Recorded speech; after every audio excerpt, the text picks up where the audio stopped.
Welcome to my channel. সবাই নিশ্চয়ই ভালো আছো?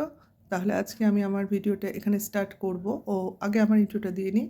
যারা আমার চ্যানেলটাকে নতুন দেখছো তারা ভালো লাগলে সাবস্ক্রাইব করো, আর যারা দেখো তারাও ভালো লাগলে লাইক, কমেন্টস আর শেয়ার করে দিও। মানুষ যে এত শো অফ করতে পারে, এই আমি দীপ আর তার পাতানো দিদিকে না দেখলে ঠিক অতটাও রিয়েলাইজ করতে পারতাম না। সব জিনিসই এরা শো অফ করছে এবং মনে হচ্ছে যেন একটু বেশি বেশিই করছে। হ্যাঁ, কারণ তাদের যেসব ভিডিও দেখাচ্ছে তাতে আমার তাই মনে হচ্ছে। যেমন ফার্স্ট অফ অল সেদিন যখন ওই সারাদিনের ট্যুরটা করলো, দীপের কথা বলছি, এবং লাস্টলি দিদির বাড়িতে গেল ইতু পুজো উপলক্ষে, সেদিনের ব্লগে তো ওখানকার ব্যাপারটা যেটা দেখিয়েছে সে তো তোমাদের সঙ্গে আলোচনা করেইছি। আজকে দিদির ব্লগে দেখলাম তারা গঙ্গায়ও গেছিলো, সম্ভবত গঙ্গায় যাবে কারণ ভাসানোর জন্য সম্ভবত। সেখানেও দীপের মাকে দেখলাম, সমস্ত কিছু ওরা দেখালো, সমস্তই ভিডিও করে দেখাচ্ছে। তার মানে ইনভলভমেন্টটা অনেক বেশি হয়ে যাচ্ছে। মানে বোঝাতে চাইছে দুটো ফ্যামিলি একেবারে একে অন্যের সঙ্গে পুরোপুরি রিচুয়ালি জুড়ে গেছে। মানে সবাই সবাইকে প্রচণ্ডই হিসাব মতো তো ভাই হলে ভাইফোঁটা যখন দেয়া হয়েছে তাহলে তার মাও আমার মাতৃসম হবে, অর্থাৎ অ্যাটলিস্ট মাসিমা, কাকিমা, পিসিমা এরম কিছু একটা হবে, তাই না? আশা করি বন্ধু বলে ডাকা যায় না।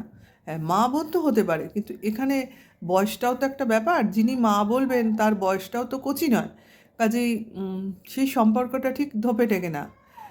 কাজে এটা যে ঠিক কী রিলেশন, কোন জগাখুচুরি রিলেশনের মধ্যে পড়ছে, না ইউটিউবের রিলেশন, নতুন করে একটা নাম দেওয়া যেতে পারে এই সম্পর্কের, ইউটিউব রিলেশন। সেটা হতে পারে, কারণ ইউটিউবের মধ্যে অনেক কিছুই রিলেশন হয়, তো বন্ধু, বান্ধবী, তারপরে শত্রু, এখন ভাই তো আগেই চলে এসছে, দাদা ভাই, এবার আসবে কাকিমা, মাসিমা, জেঠিমা ইত্যাদি ইত্যাদি। কিন্তু যেটাই হোক, এতটা বাড়াবাড়ি আমরা কোনো রিলেশনেই ঠিক দেখিনি এখন যেটা দেখছি। হ্যাঁ, সেটা তো হতেই পারে, তার কারণটা আমরাও জানি। কারণ 19 থেকে 39-এর জার্নিটা খুব একটা খারাপ নয়। কারণ যখন স্টার্ট করেছিলাম তখন আমার 19,000 ছিল, এখন আমি 39-এ রান 39-এ পৌঁছে গেছি, রান করছি 40-এর দিকে।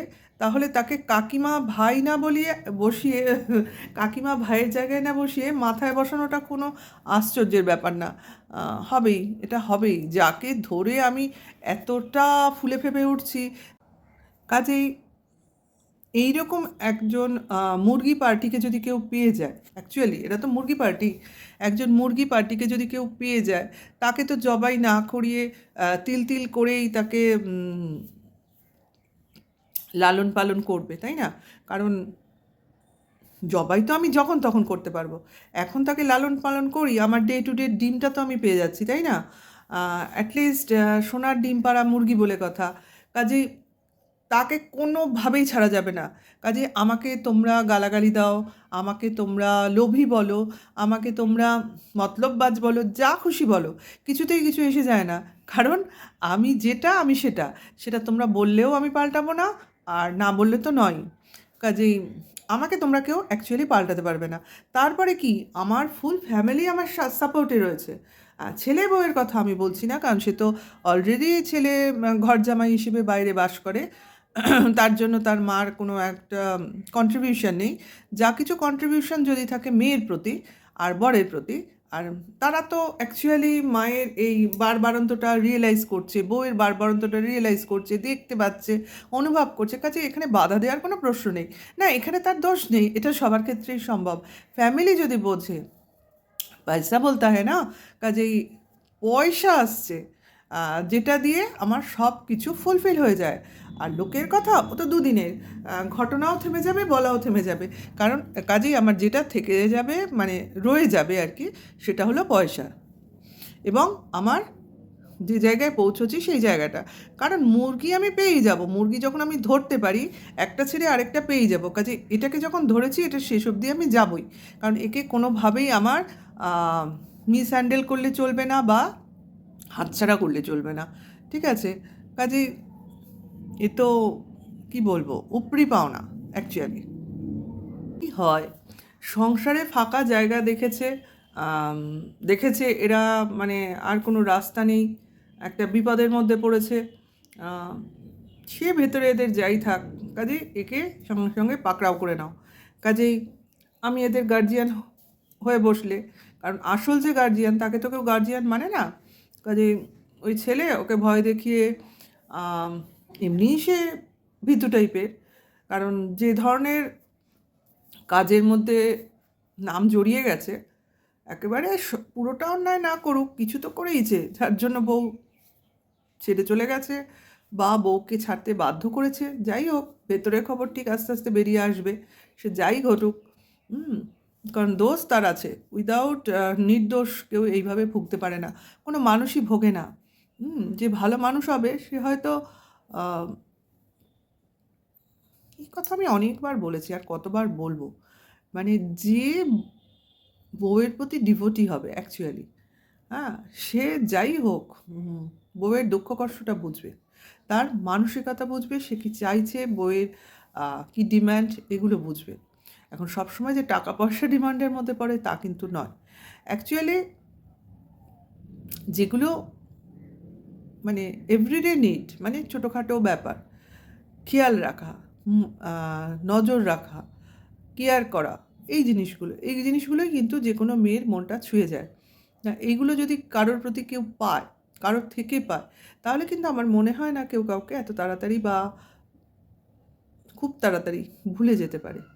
হ্যাঁ, রাগ অভিমান হয়, কিন্তু একটা সময়ের পর তার মন খারাপ হবে, মনে হবে না আমি যেটা করছি ভুল করছি, আমারও তো একটা সংসার আছে, আমার ওটাকে ঠিক করে নিতে হবে, মানে অভিমানটা সেই পর্যায়ে চলে যায় না। এদের মধ্যে সেই জিনিসটাই তৈরি হয়নি অ্যাকচুয়ালি, টান, যেটার জন্যই কিন্তু এই ঘটনাটা ঘটছে। আর বললামই তো, কিছু মানুষ এর ফায়দা লুটছে, আর আর এ কী করছে, সেই মানুষগুলোকে নিয়ে তার নিজের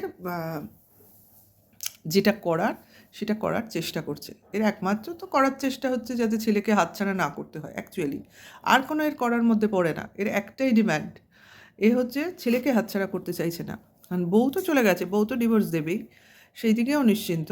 বউ ডিভোর্স দেবে না বা পাবে না এমন ব্যাপার নয়, শুধু ছেলে অ্যাকচুয়ালি, এর নিড হচ্ছে শুধু ছেলে, আর কোনো দরকার নেই। হুম আর আমাদের চোপাও নিশ্চয়ই তার জন্য প্রয়োজনীয় যা যা স্টেপ নিশ্চয়ই নিচ্ছে, কারণ ওর আজকের ভিডিও দেখে আমার তাই মনে হলো যে ওর প্রয়োজনীয় স্টেপগুলোও নিচ্ছে। কারণ কাঁথা নিয়ে যে ধরনের টিজ চলছিল বেশ কয়েকদিন ধরে, সেই মাল রিকভারি থেকে শুরু করে আজ অবধি, সেটা নিয়ে ও বেশ একটা খিল্লি ওড়ালো। দেখলাম হাসির ছলেই করলো, কিন্তু করলো, তার মানে ও জিনিসগুলো খেয়াল করে, কারণ বললো ওর কমেন্টস বক্সে এসে অনেকেই লিখছে, তার জন্যই ও উত্তরটা দিল। সব জিনিসেরই উত্তর ওর কাছে আছে, কিন্তু ও প্রয়োজন মতো দেবে আমার মনে হয়, কারণ ও তো কন্ট্রোভার্সির মধ্যে থাকতে চায় না, এটা আমরা বুঝেছি, সবাই জানি। কারণ ওর যেটা দরকার ও সেটাই করছে। ও ছেলেকেও নেবে এবং যা যা প্রয়োজনীয় করণীয় সবই করবে আশা করি। আর আমাদের দিদি তো বলেই দিলেন না, কিছু যদি ভুলতেও চায়, হ্যাঁ, আমরা দর্শকরা, মানে ওদের দর্শকরা অ্যাকচুয়ালি, আর উনি নিজে কোনোটাই উনি ভুলতে দেবেন না। কারণ ভুলে দিলে তো হবে না, না, যতদিন আমার রেভিনিউটা চচ্চর করে বাড়ে ততদিন অবধি আমার লাভই লাভ, ওইটা আমার ছেড়ে দিলে চলবে না। কারণ এখন আর কিছু ট্রেন্ডিং কিন্তু আসেনি যে তাকে আমি খপাত করে ধরবো, কারণ এই জিনিসটা যেটা আমার কিন্তু কোনো, মানে কি বলবো, পড়াশোনা ছাড়াই, অর্থাৎ কোনো কিছু দেখা বা কোনো কিছু স্টাডি করা, এই জিনিসগুলো ছাড়াই আমার দিব্যি আমি এক একটা করে ভিডিও নামিয়ে ফেলছি, লাইভে বসে যাচ্ছি, আমার প্রচুর ইনকাম হয়ে যাচ্ছে। কারণ এই জিনিসটার ভেতরেই তো আমি ঢুকে রয়েছি না। দুই একটা খবর সে আমার ভিউয়ার্সরা এসেই আমায় লিখে দিয়ে যায়, যেখানেই হোক লিখে দিয়ে যায়। সবই যে ইউটিউবের কমেন্টস বক্সে হয়ে বসে তা নয়, প্রচুর মেসেঞ্জার চ্যাটিং, ওই হোয়াটসঅ্যাপ চ্যাটিং এইসব হতে থাকে, সেইগুলোর মাধ্যমে সব আদান প্রদান হয়ে যায় যে টপিকস।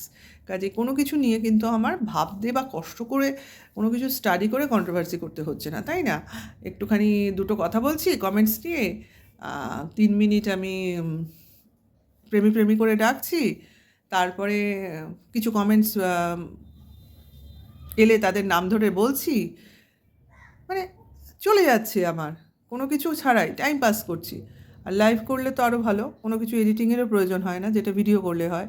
কাজে ওই মাঝে সাঝে করি, মাঝে সাঝে করি না, কারণ আমিও তো খুব বিজি না, বিভিন্ন জায়গায় যেতে হচ্ছে, অ্যাকচুয়ালি ঘুরতে হচ্ছে, তারপর কোনো জায়গায় হয়তো হাজিরাও দিতে হয়, কারণ এখন তো একটু খুব সিরিয়াস টাইম চলছে না। যদিও 25 ডিসেম্বর টু 1 জানুয়ারি অবধি একটুখানি ভালোই থাকবো, তারপরে আবার কি হয় দেখব। তাহলে ঠিক আছে, আমার ভিডিওটা যদি খুব বড় না হয়ে যায় তাহলেই ভালো হয়, না অল্প একটু হলে তোমাদেরও দেখতে সুবিধা হয়, নেট খরচও কম হয়। কারণ আমি এখন বাইরে এসে বুঝতে পারছি নেটটা কতটা জরুরি। বাড়িতে থাকলে তো ওয়াইফাই মিটে যায়, কিন্তু বাইরে নেট না ঠিক মতো চলে, আর না ঠিক মতো ডাউনলোড আপলোড হচ্ছে, ঠিক আছে। কাজেই এখানে আজ এইটুকুই রাখছি, পরে আবার নতুন কোনো ভিডিও নিয়ে আসবো। বাই, সবাই ভালো থেকো, সুস্থ থেকো।